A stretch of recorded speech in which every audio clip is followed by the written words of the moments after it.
ضياء الصدور يا سراج البدور. আসসালামু আলাইকুম ওরহমতুল্লাহি ওবরাকাতু। আলহামদুলিল্লাহি ওয়াহদা ওয়াসসালাতু ওয়াসসালামু আলা রাসূলিল্লাহ আম্মা বা'দ। প্রিয় দর্শক, ইউনাইট টিভির পক্ষ থেকে আপনাদের সবাইকে জানাই আন্তরিক শুভেচ্ছা ও মোবারকবাদ। ধারাবাহিক আলোচনা প্রশ্ন উত্তর ইসলাম, অত্র আলোচনায় আমরা আপনাদের সবাইকে স্বাগত জানাচ্ছি। আমরা আলোচনার শুরুতে শুকরিয়া আদায় করি মহান রব্বুল আলামিনের, যে আল্লাহ রব্বুল আলামিনের আশিস মেহেরবানিতে আমরা কোরআন এবং সহিহ সুন্নাহ নিয়ে আপনাদের মাঝে আলোচনা করার সুযোগ এবং তৌফিক পেয়েছি। আমরা শুকরিয়া আদায় করে বলি আলহামদুলিল্লাহ। দুরূদ ও সালাম বর্ষিত হোক আখিরি জামানার মানবতার মুক্তির দূত, যার আদর্শকে বাস্তবায়নের জন্যই আমাদের ক্ষুদ্র এবং সামান্য প্রচেষ্টা, আমরা বলি সাল্লাল্লাহু আলাইহি ওয়াসাল্লাম। প্রিয় দর্শক, আমরা ধারাবাহিক আলোচনা করছিলাম।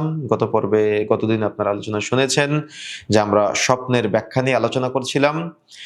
স্বপ্ন যখন আপনি ভালো দেখবেন, অর্থাৎ ভালো স্বপ্ন দেখবেন, তখন মনে করতে হবে এটা রবের পক্ষ থেকে। তখন আপনি বলবেন আলহামদুলিল্লাহ। আপনি আপনার প্রিয়জন, আলেম, হিতাকাঙ্ক্ষীর নিকট আপনি সে স্বপ্নটা বর্ণনা করতে পারেন। এবং যখন আপনি মন্দ স্বপ্ন দেখবেন, তখন এটা শয়তানের পক্ষ থেকে। তখন আপনি ৩ বার বাম দিকে থুথু নিক্ষেপ করবেন এবং আউযু বিল্লাহি মিনাশ শাইতানির রাজীম আপনি বলবেন এবং পাশ পরিবর্তন করে ঘুমাবেন। আমরা এতদূর পর্যন্ত আলোচনা করেছিলাম গতদিন।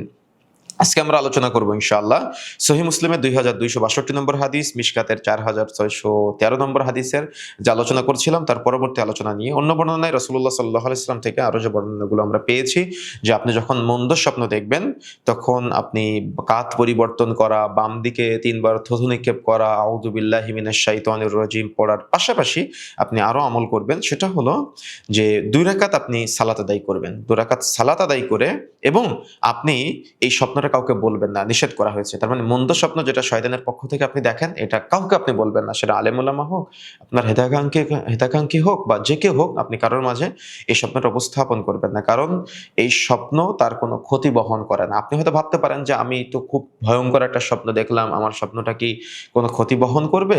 রাসূলুল্লাহ সাল্লাল্লাহু আলাইহি ওয়াসাল্লাম থেকে বর্ণনা পাওয়া যায় সহিহ বুখারী 2261 নম্বর হাদিস থেকে 63 নম্বর হাদিস পর্যন্ত আপনারা দেখতে পারেন। মিশকাতের 4613 নম্বর হাদিসের বর্ণনা আপনারা দেখতে পারেন। মূলত এই খারাপ স্বপ্ন আপনাকে কোনো ক্ষতি বহন করে না। এজন্য এই স্বপ্নটা কারোর মাঝে উপস্থাপন করার কোনো প্রয়োজন নেই। বরং ২ রাকাত সালাত আদায় করবেন, কাত পরিবর্তন করে ঘুমাবেন, আউযু বিল্লাহি মিনাশ শাইতানির রাজীম বলবেন এবং শয়তানকে তাড়ানোর জন্য ৩ বার থুথু নিক্ষেপ করবেন ইনশাআল্লাহ। আরেকটা বিষয় আমাদের মনে রাখতে হবে, অনেক সময় খারাপ স্বপ্ন যখন মানুষ দেখে, তখন গ্রামগঞ্জে প্রচলিত আছে সাদাকা করে দেওয়া।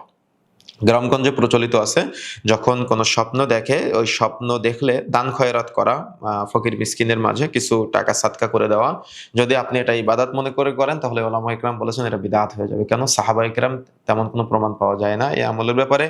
রাসূলুল্লাহ সাল্লাল্লাহু আলাইহি ওয়াসাল্লামের এমন কোনো নির্দেশনা পাওয়া যায় না এই আমলের ব্যাপারে। সুতরাং আমাদের অনেকের এই আমলটা আছে, কিন্তু আমল থেকে আমাদের বিরত থাকতে হবে। খারাপ স্বপ্ন দেখলে সাদকা করে দেওয়া। যদি সাদকা না করি, তাহলে হয়তো আমি দেখেছি স্বপ্নের মধ্যে যে কোনো একজন অ্যাক্সিডেন্ট করে মারা যাচ্ছে, আমি যদি সাদকা না করি তাহলে হয়তো এটা বাস্তবায়ন হয়ে যেতে পারে। কিন্তু এটা নিতান্তই আপনার ভুল ধারণা, এটা নিতান্তই আপনার ভ্রান্ত ধারণা। সুতরাং এটা থেকে আপনাকে বিরত থাকতে হবে। বরং যদি আপনি এটা ইবাদত মনে করেই নেন, তাহলে অবশ্যই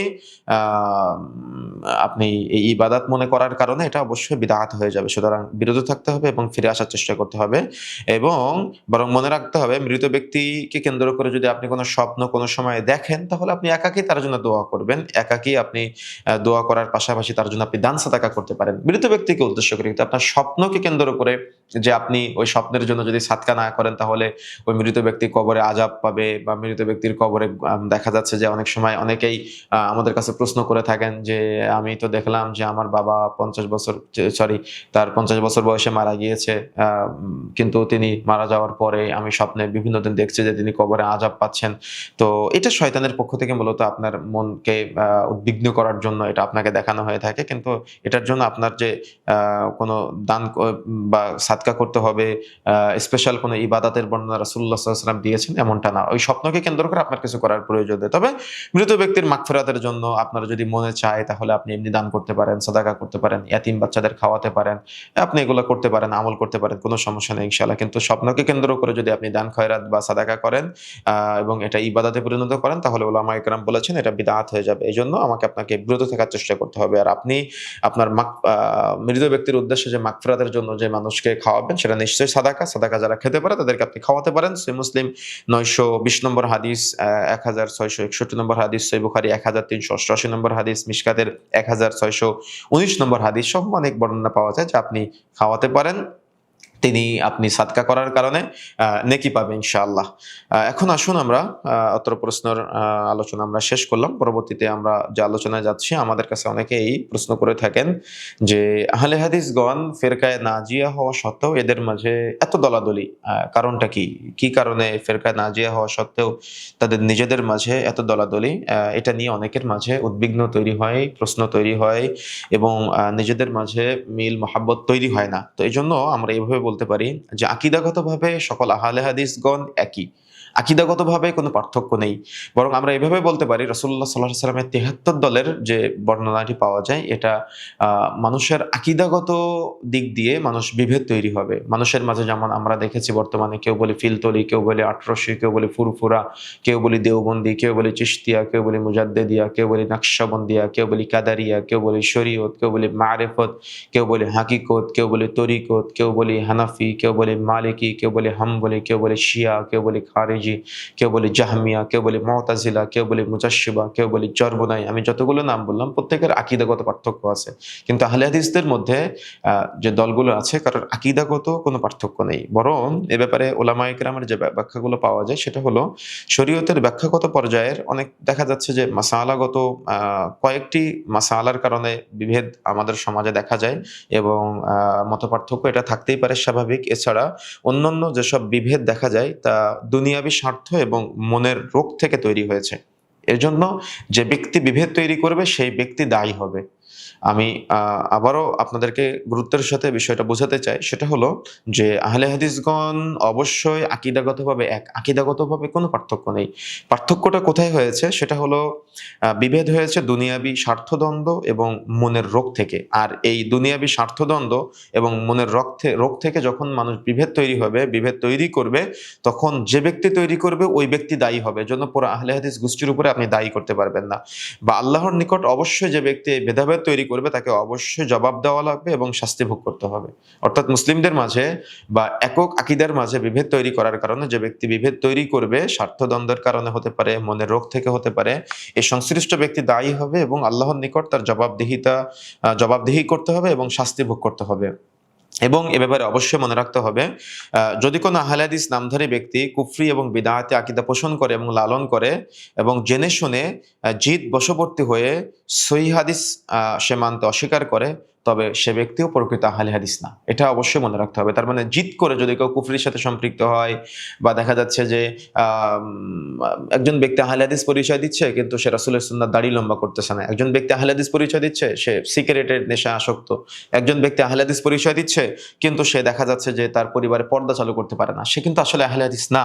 বা একজন ব্যক্তি, এবং তার জন্য আপনি দেখা যাচ্ছে পুরো আহলে হাদিস সমাজকে দোষ দিতে পারবেন না। এই জন্য যে ব্যক্তি বিভেদ তৈরি করবে, যে ব্যক্তি পাপাচারে লিপ্ত হবে, ওই ব্যক্তি দায়ী হবে। আর আহলে হাদিসদের মধ্যে যে মতভেদগুলা সাংগঠনিকভাবে দেখা যাচ্ছে সেগুলা আকীদাগত কোনো পার্থক্য না, ব্যক্তি পর্যায়ের পার্থক্য। যে ব্যক্তি পার্থক্য তৈরি করবে তার কাছে যদি আল্লাহর কাছে জবাব দেওয়ার মতো কোনো জবাব তার কাছে থাকে তাহলে সে জবাব দিবে, আর যদি জবাব দেওয়ার মতো কোনো কিছু না থাকে তাহলে স্বার্থদ্বন্দ্ব হতে পারে, মনের রোগ থেকে হতে পারে। সংশ্লিষ্ট ব্যক্তিগণ আল্লাহর নিকট অবশ্যই জবাব দিতে হবে এবং যদি জবাব সঠিকভাবে দিতে না পারে তাহলে শাস্তি ভোগ করতে হবে। যেটা আপনারা অবশ্যই যদি দেখেন সূরা বাকারা ২ নম্বর সূরা ১৩৭ নম্বর আয়াতের আলোচনা, সূরা আলে ইমরান ৩ নম্বর সূরা ১০৫ নম্বর আয়াতের আলোচনা যদি আপনারা দেখতে চান, সূরা আনআমের ৬ নম্বর সূরা ১৫৯ নম্বর আয়াতের আলোচনা আপনারা পাবেন ইনশাআল্লাহ।